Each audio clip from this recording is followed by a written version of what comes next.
Now, if you guys have learned and watched the videos we have on iMarkets Live Academy, you'll see that I always speak about the market going in waves, right? Elliott wave.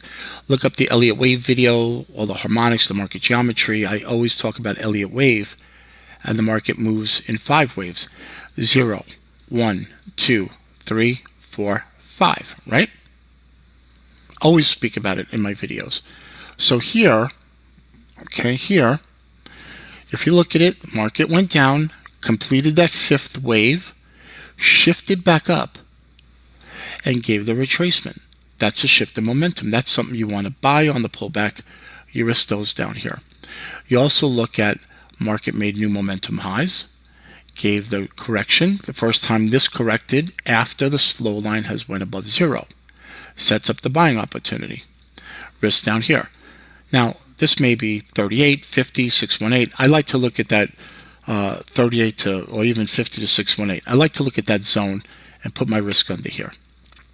All right, if you see that the market's stalling and your oscillator's correcting, or you see prices holding, you have to be real and say, you know what?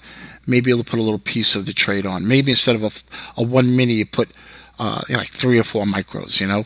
You have to be flexible as a trader. You don't just sit and wait, okay? You got to be flexible as a trader. If you were to get maybe a third of a position on and the market goes up, you win.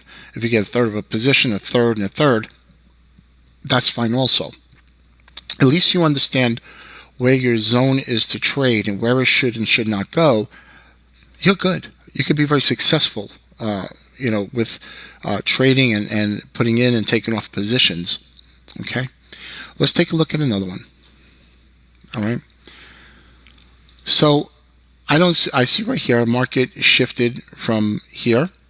Market shifted straight down, gave a nice reaction back. All right. So this right here, this went up, came back, up, came back, up again. So we see that it had multiple tests up here. It failed, shifted, going from up to down, that first retracement up.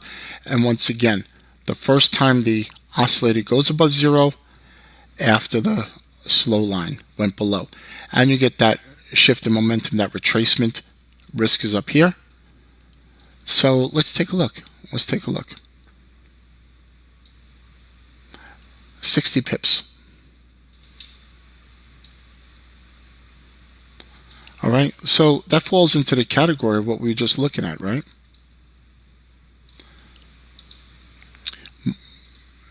Move down was greater than the last move up. You have that failed action up here. Swing down, swing back up, coming into your zone. And also you have that slow line went down. Is the first time the fast line went up above 0 after the slow line came down. And you have that shift in momentum. One more time. Let's take a look.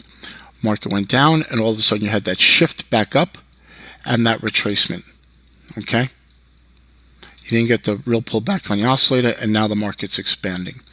So what I tried to do is give you a good, clean idea on how to use shift in momentum,